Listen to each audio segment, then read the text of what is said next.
Uttarandhra MLC ఎన్నికల్లో కౌన్ Banega king అని నిలదీస్తే ఇంకెవరు వైసీపీనే అంటున్నాయి పొలిటికల్ సోర్సులు.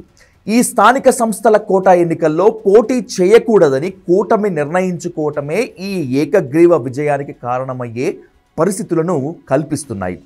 అవును, నిజమే. ఉత్తరాంధ్ర స్థానిక సంస్థల ఎమ్మెల్సీ ఎన్నికల్లో పోటీ చేయకూడదని, దూరంగా ఉండాలని డిసైడ్ అయింది కూటమి. ఈ సంచలన నిర్ణయం వెనుక కారణాలను ఒక్కొక్కటిగా అన్వేషిస్తే విక్టరీ కొట్టేందుకు సాంకేతికంగా బలం లేకపోవటమే కూటమికి మైనస్, వైసీపీకి ప్లస్.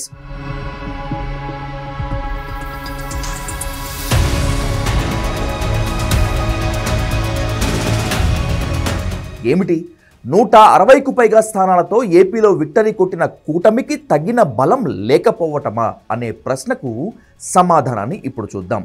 ఉమ్మడి విశాఖ జిల్లాలో జెడ్పీటీసీ, ఎంపీటీసీ, జీవీఎంసీ కార్పొరేటర్లు, నర్సీపట్నం, యలమంచిలి కౌన్సిలర్లను మొత్తాన్ని కలుపుకుంటే వాళ్ళంతా కలుపుకొని 838 మంది ఓటర్లు ఉన్నారు. ఇందులో వైసీపీకి 598 ఓట్లు ఉంటే కూటమికి 240 ఓట్లు ఉన్నాయి. ఈ ఎమ్మెల్సీ ఎన్నికల్లో గెలుపొందాలంటే పోటీ చేసిన అభ్యర్థికి 420 ఓట్లు రావాలి. కూటమికి ఉన్న ఓట్లు 300. మిగిలిన 120 ఓట్లు రాబట్టుకునే స్థాయి రూలింగ్ పార్టీకి అంటే కూటమికి ఉన్నా అవసరమా ఈ రిస్క్ అనే డైలమాలో పడిపోయారు.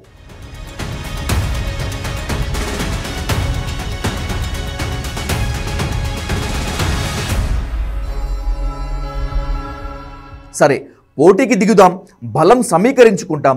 ఒకవేళ అంచనాలు తప్పితే, అనుకున్నది జరగకపోతే దీనికన్నా పరువు తక్కువ మరొకటి ఉంటుందా అని ఆలోచించారు మెజారిటీ కూటమి నేతలు.